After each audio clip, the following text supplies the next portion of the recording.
மதுரை மாவட்டம் பரவை மற்றும் சமயநல்லூர் பகுதியில் திமுக சார்பில் அரசு நலத்திட்ட உதவிகள் வழங்கும் விழா வணிக வரி அமைச்சர் மூர்த்தி தலைமையில் நடைபெற்றது. நான் 40-45 வருஷமா உங்களோட சிறு வயதிலிருந்து நான் பயணம் செய்து கொண்டிருக்கிறேன்னு எல்லாருக்கும் தெரியும். கூடால ஒரு 13 வருஷம் இடைவெளியில தான் கொள்ள பேர் என்னென்னமோ விளையாட்டெல்லாம் விளையாண்டாங்க. அது எல்லாருக்கும் தெரியும். திராவிட முன்னேற்ற கழகம் தலைவர் கலைஞர் தளபதி நம்முடைய கலைஞர் அவர்கள் வழியிலே தளபதியார் இருக்கிறார். அதை வருங்காலத்தில் நம்முடைய துணை முதலமைச்சர் இளைஞரணி மாநில இளைஞரணி செயலாளரும் மாண்புமிகு அவரும் ஆல்ரெடி வலையாக இருக்கிறார். மேற்கு தொகுதியை பொறுத்தளவில் இன்றைக்கு நம்முடைய தோல்வியுற்றோம் என்று எல்லாரும் சொல்றாங்க. ஒரு சில துரோகிகனால நம்ம தோத்திருக்கலாம். இனிமேல் எவனும் துரோகமே பண்ண முடியாது. அதை மட்டும் தெரிஞ்சுக்கணும். துரோகம் பண்ணனால வந்திருக்கோம். நான் இப்போ 2 மாதம் ஆச்சு பொறுப்பேற்று. இந்த மேற்கு தொகுதியை மாண்புமிகு தமிழ்நாடு முதலமைச்சர் அவர்கள் துணை முதல்வர் அவர்கள் இந்த பொறுப்பை தந்து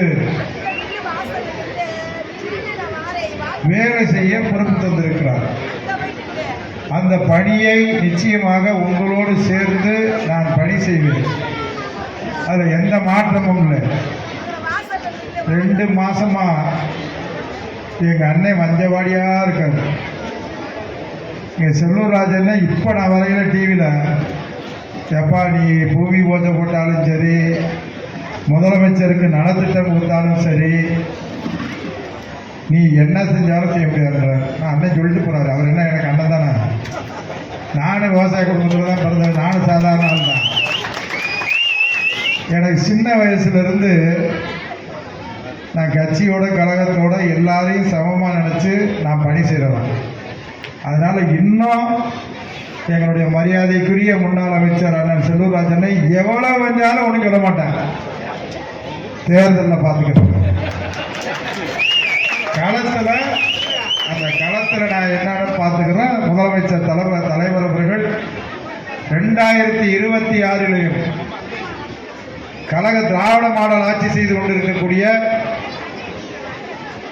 நம்முடைய முதல்வர் தான். முதல்வர்ன்றதுக்கு நம்ம முன்னுக்கு இருக்கிற பெண்கள் தான் சாட்சி, வேற யாருமே இல்லை. இன்றைக்கு மாண்புமிகு முதலமைச்சர் அவர்கள் பொறுப்பேற்றதற்கு பின்னால் அனைத்துமே பெண்களுக்கு தான். பெண்களுடைய பொருளாதாரம் முன்னே வர வேண்டும் என்பதற்காக இன்றைக்கு எத்தனையோ நலத்திட்டங்களை நம்முடைய முதலமைச்சர் அவர்கள் செய்து கொண்டிருக்கிறார் என்பதனை நீங்கள் செய்தித்தாளிலையும் தொலைக்காட்சியிலையும் பார்த்துட்டே இருக்கிறீங்க. என்ன செய்யல?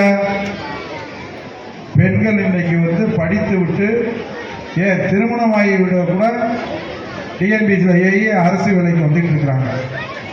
கிராமப்புறத்தில் படிச்சிருக்கக்கூடிய பெண்கள் மேல் படிப்புக்கு படிக்க முடியலன்றக்காக அரசு பள்ளிகள், அரசு உதவி பெறும் பள்ளியிலிருந்து மேற்படிப்பு படிப்பதற்கு மாதம் 1000 ரூபாய் கொடுத்துருக்காரு. கலைஞர் உரிமை தொகை 1000 ரூபாய் கொடுத்தாலும் அதில் தகுதியுள்ள விடுபட்டு போயிருக்கிறவர்களுக்கு தரப்போகிறார்.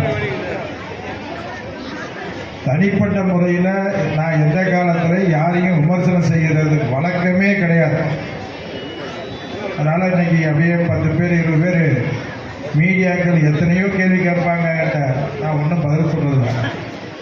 இப்போ எங்கள் அண்ணன் டிவி காரில் வரும்போது லேசாக டிவியை காமிச்சாங்க, போட்டு பொறிஞ்சு தள்ளிக்கிட்டே இருக்கிறார். இப்போ காலையிலோடு அங்கே தான் மேற்கு தொகுதிக்கு போக போகிறேன்.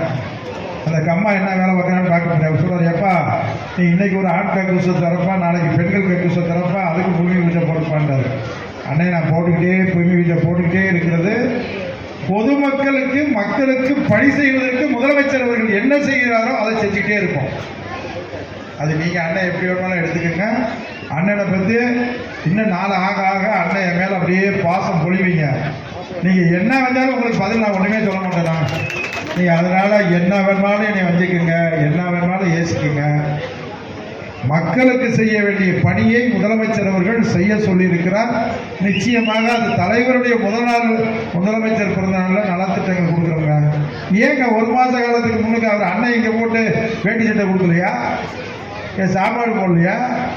ஏன் பரவாயில்ல அண்ணே நீங்கள் செய்கிறப்ப நாங்கள் ஒன்றுமே சொல்லலையாண்ணே, நீங்களும் ஒன்றும் இல்லைண்ணே. ஏன்னா கோயில் பாப்பாடியில் போன வாரம் வேட்டி சட்டை கொடுத்தீங்களே, நான் ஒன்றும் சொல்லலையாண்ணே. நீங்கள் அண்ணன் நல்லா செய்யுங்கண்ணே. ஏன்னு கேட்டிங்கன்னா நீங்கள் 10 ஆண்டு காலம் இங்கே மந்திரியாக இருந்திருக்கிறீங்க. தயவுசெய்து எதுவும் சொல்லாதீங்கண்ணே. நானும் உங்களை பற்றி சொல்லணும்னு நினைக்கலண்ணே, விருப்பலைண்ணே. வேறு நீங்களும் செய்யுங்கண்ணே, நம்மளும் செய்வோம்ண்ணே. அந்த பணியை நம்மளுக்கு மக்களுக்கு நாங்கள் என்ன செய்கிறோம், நீங்களும் மக்களோட மக்களாக இருப்பேன் நீங்கள் சொல்லியிருக்கீங்க.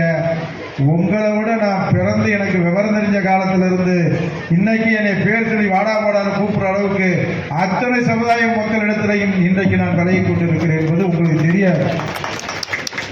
ஏன்னா நான் இருக்கிறது கிராமப்புறத்தில் இருந்து வந்திருக்கிறேன். அதனால் ஒன்றும் பிரச்சனை இல்லை.